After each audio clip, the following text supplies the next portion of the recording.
विशिष्ट चालकता। विशिष्ट चालकता को आजकल चालकता कहते हैं, यानी कि चालकता है वो विशिष्ट चालकता को ही कहा जाता है। जिस प्रकार से जो चालकता होता है, चालकता सी होता है वो प्रतिरोध का उल्टा होता है, यानी कि 1/r को सी कहते हैं। उसी प्रकार से जो विशिष्ट चालकता है, जो विशिष्ट चालकता है वो विशिष्ट प्रतिरोध का उल्टा होता है। किसका उल्टा होता है? विशिष्ट प्रतिरोध का, 1/, विशिष्ट प्रतिरोध। और विशिष्ट प्रतिरोध को R से दर्शाते हैं, उसी प्रकार विशिष्ट प्रतिरोध को रो से दर्शाते हैं। तो विशिष्ट चालकता को कप्पा से दर्शाते हैं, तो क्या हो जाएगा कि कप्पा बराबर 1/ρ। कप्पा बराबर होता है 1/ρ, यानी कि चालकता होती है वो 1 प्रतिरोध R होती है। उसी प्रकार जो विशिष्ट चालकता कप्पा होती है वो 1 विशिष्ट प्रतिरोध ρ होती है, यानी कि कप्पा बराबर 1/ρ। देखो हम जानते हैं R प्रतिरोध होता है, प्रतिरोध को रुकावट, बाधा या रोला कहते हैं। तो R क्या है? R बराबर रोला, R बराबर ρl/a होता है। अब रो को इधर ले आओ तो R/ρ बराबर क्या हो जाएगा? R/ρ बराबर l/a। और R को इधर ले आए तो 1/ρ बराबर क्या हो जाएगा? 1/r l/a। तो 1/ρ बराबर आ जाएगा 1/r l/a। 1/ρ को क्या कहा जाता है? कप्पा कहा जाता है। तो कप्पा बराबर आ जाएगा 1/r l/a। तो ये सूत्र हो जाएगा कप्पा का, कप्पा बराबर 1/r l/a। तो देखो R बराबर रोला होता है और रो विशिष्ट प्रतिरोध है, L लंबाई है, A क्षेत्रफल है। तो इस प्रकार से यहाँ से 1/ρ निकाल लिया। 1/ρ को क्या कहा है? कप्पा, यानी कि कप्पा क्या होता है? 1/ρ, यानी कि विशिष्ट प्रतिरोध का उल्टा होता है, वो विशिष्ट चालकता होती है। विशिष्ट चालकता को आजकल चालकता ही कहने लग गए हैं। तो चालकता होती है वो 1 प्रतिरोध होता है, उसी प्रकार विशिष्ट चालकता होती है वो 1 विशिष्ट प्रतिरोध ρ होता है, यानी कप्पा बराबर 1/ρ। हम जानते हैं R बराबर ρl/a होता है, R बराबर रोला होता है। यहाँ पर रो इधर ले आए और 1/ρ को कप्पा कह दिया, तो कप्पा बराबर 1/r को क्या कहा जाता है? 1/r को क्या कहा जाता है? सी कहा जाता है। देखो ये देखो, इधर देखो, ये चालकता सी क्या है? 1/r, यानी कि 1/r को क्या कहा जाता है? सी कहा जाता है। तो 1/r की जगह क्या रख दिया आपने? सी। 1/r की जगह सी रख दिया, तो कप्पा बराबर क्या हो गया? CL/a, कला CL/a। कई सी को जी से लिख देते हैं। चालकता को बहुत ही सम्मानजनक शब्द में कहा जाता है कि चालकता सी क्या है? चालकता, तो चालकता जी। तो कप्पा बराबर क्या हो जाएगा? GL/a। कप्पा बराबर GL/a, जिला। ये तो क्या है? कप्पा बराबर क्या है? कप्पा बराबर कला, यानी कि CL/a। कप्पा बराबर कला। तो R क्या होता है?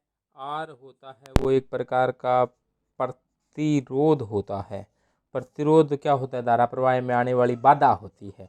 ये इसको प्रतिरोध कहें, बाधा को अपने रोड़ा भी कह देते हैं। यहाँ भी जहाँ पर ज़्यादा रोड़ा हो जाए वहाँ का प्रतिरोध होता है वो ज़्यादा होता है। कुल मिलाकर R बराबर क्या है? रोला है। R क्या है? ρl/a। R बराबर रोला है। तो रो को इधर ले आई तो R/ρ बराबर क्या हो गया? l/a। R को भी इधर ले आई तो 1/ρ बराबर क्या गया? 1/r l/a। और 1/r को क्या कह दिया आपने? C। तो CL/a 1/ρ। और l/a को शैल नियतांक कहते हैं। l/a को क्या कहते हैं? शैल नियतांक कहते हैं l/a को। तो ये शैल नियतांक क्या होता है? जैसे कोई भी शैल होता है उसका कोई न कोई एक शैल नियतांक होता है। और शैल नियतांक किसे कहा जाता है? L/A को क्या कहा जाता है? शैल नियतांक कहा जाता है। यहाँ पर L क्या है? जैसे मान लो कोई भी शैल है, उसमें 2 इलेक्ट्रोड होते हैं, एक को एनोड कहा जाता है, एक को कैथोड कहा जाता है। इनके बीच की जो दूरी होती है वो L होती है, और इनका विलयन में डूबा हुआ क्षेत्रफल होता है वो क्या कहलाता है? A कहलाता है। तो बीच की दूरी L और इनका विलयन में डूबा हुआ क्षेत्रफल है A, इसके अनुपात को क्या कहा जाता है? शैल नियतांक कहा जाता है। देखो R बराबर क्या होता है? ρL/A, रोला। तो यहाँ से क्या निकालिए आपने? कप्पा। कप्पा बराबर क्या गया? 1/R L/A। 1/R को चालकता C कहते हैं, L/A को शैल नियतांक कहते हैं। तो L क्या चीज़ है? L है वो दोनों इलेक्ट्रोडों के बीच की दूरी है। ये एनोड है, मान लो ये कैथोड है, इनके बीच की दूरी को L से दर्शाए, और इनके विलयन में डूबे हुए क्षेत्रफल को अपने A से दर्शाते हैं। तो देखो, मान लिया कि कोई इस प्रकार से 2 इलेक्ट्रोड हैं, एक मान लो कि ये एनोड है और ये 1 सेमी चौड़ा और 1 सेमी ही क्या है, ये ऊंचा है इलेक्ट्रोड। इसी प्रकार से ये कोई दूसरा इलेक्ट्रोड है, वही बात है कि ये भी 1 सेमी और ये भी 1 सेमी है, और इनके बीच की जो दूरी है वो भी क्या है? 1 सेमी है। इसको अपने घन का रूप दे दिया जाए तो क्या हो जाएगा? देखो, इसको मैं घन बना देता हूँ।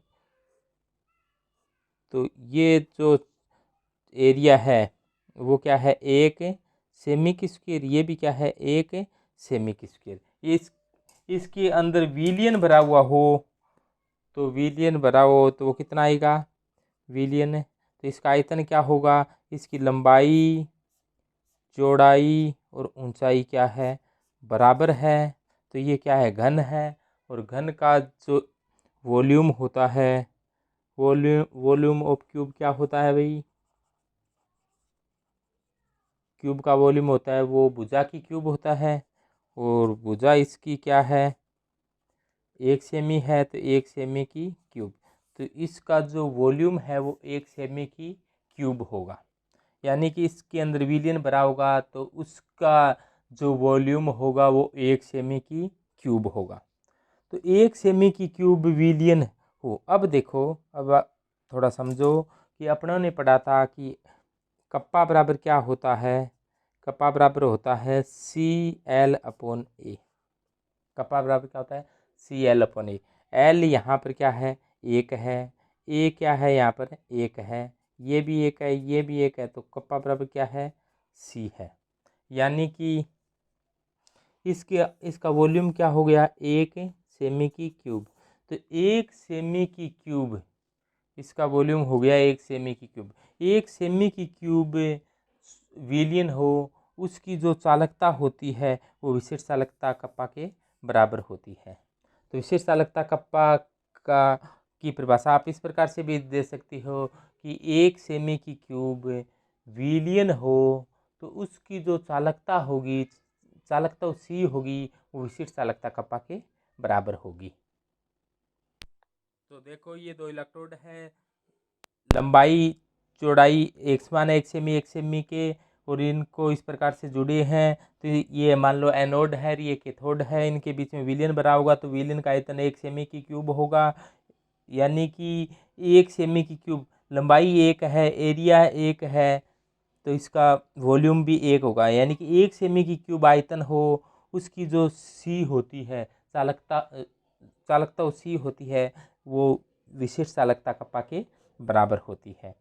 तो ये बहुत इंपॉर्टेंट परिभाषा अपने सामने आई है कि 1 सेमी की क्यूब यानी कि इकाई आयतन, 1 सेमी की क्यूब को 1 ml भी कह देते हैं। 1 ml होता है वो 1 सेमी की क्यूब को ही कहते हैं। 1 मिलीलीटर 1 सेमी की क्यूब को कहते हैं। यानी कि 1 सेमी की क्यूब आयतन की जो चालकता होती है वो विशिष्ट चालकता कप्पा के कहलाती है। 1 सेमी की क्यूब आयतन की चालकता होती है वो विशिष्ट चालकता कप्पा कहलाती है। अब IUPAC क्या कह रही है? IUPAC ये कह रही है कि विशिष्ट चालकताओं को चालकता शब्द का उपयोग किया जाए। IUPAC कहते हैं कप्पा को कप्पा न कहो तो कप्पा को क्या कहो? चालकता कहो। तो कप्पा क्या है? चालकता है। कप्पा ही चालकता है। और सी क्या है? सी चालकता नहीं है तो क्या है? चालकता है। कंडक्टेंस है, ये कंडक्टिविटी है। सी तो क्या है? कंडक्टेंस है। कंडक्टेंस है। और ये क्या है? कंडक्टिविटी है। तो ये कंडक्टिविटी है, ये कंडक्टेंस है। ध्यान देना, बच्चे इनमें कंफ्यूजित हो जाते हैं। अब बात करें विशिष्ट चालकता कप्पा होती है, उसकी यूनिट क्या होगी? हम जानते हैं कि R बराबर क्या होता है? रो L अपॉन A। तो इसी प्रकार से अपने इस प्रकार से लिखा था कि R को इधर ले आए तो क्या जाएगा? 1/रो बराबर क्या जाएगा? 1/R L upon A। और 1/रो को क्या कहा था? कप्पा कहा था। तो कप्पा बराबर 1/R L अपॉन A आ गया। 1/R। R का मात्र क्या होता है? ओम। L का मात्र क्या होता है? मीटर। और A का मात्र क्या होता है? मीटर की स्क्वायर। तो 1 मीटर से 1 मीटर क्या हो गई? कैंसिल हो गई। तो कप्पा बराबर क्या आया? 1/ओम। ओम को इस प्रकार से भी लिख सकते हैं, कप्पा 1/ओम और 1/मीटर। ऊपर ले जाएं तो कप्पा का मात्र क्या आ जाएगा? कप्पा बराबर है ओम इनवर्स मीटर इनवर्स। तो ये कप्पा का मात्रक हो जाएगा ओम इनवर्स मीटर इनवर्स। जो कंडक्टेंस होती है, चालकता सी होती है, वो 1/R होती है। तो सी की जो यूनिट होगी 1/ओम होगी, यानी कि 1/ओम। इस प्रकार से ऊपर ले आए तो सी की क्या हो जाएगी? ओम इनवर्स या ओम इनवर्स, इस प्रकार से कह सकते हैं। और यानी कि ओम की उल्टी है तो ओम को उल्टा लिख दे, ओम। ओम उल्टा है ना, ओम। तो मात्र क्या हो जाएगा? महू। इसको पढ़ेंगे तो MHO महू। तो सी का यूनिट होती है वो महू होती है, महू। और जो सी का जो SI मात्रक होता है, सी का SI मात्रक सिस्टम ऑफ इंटरनेशनल में इसको कहा जाता है साइमेंस। साइमेंस। और इसको बड़े एस से लिखते हैं, साइमेंस को बड़े एस से। साइमेंस दर्शाना हो यानी कि कंडक्टेंस की यूनिट दिखानी हो तो बड़े एस से दर्शाते हैं।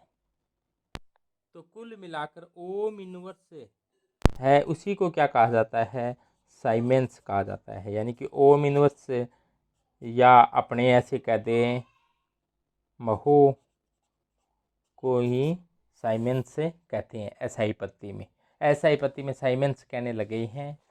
तो अपने देखो, ध्यान से देखो, शुरू की R बराबर रोला होता है, 1/रो बराबर 1/R L अपॉन A होता है।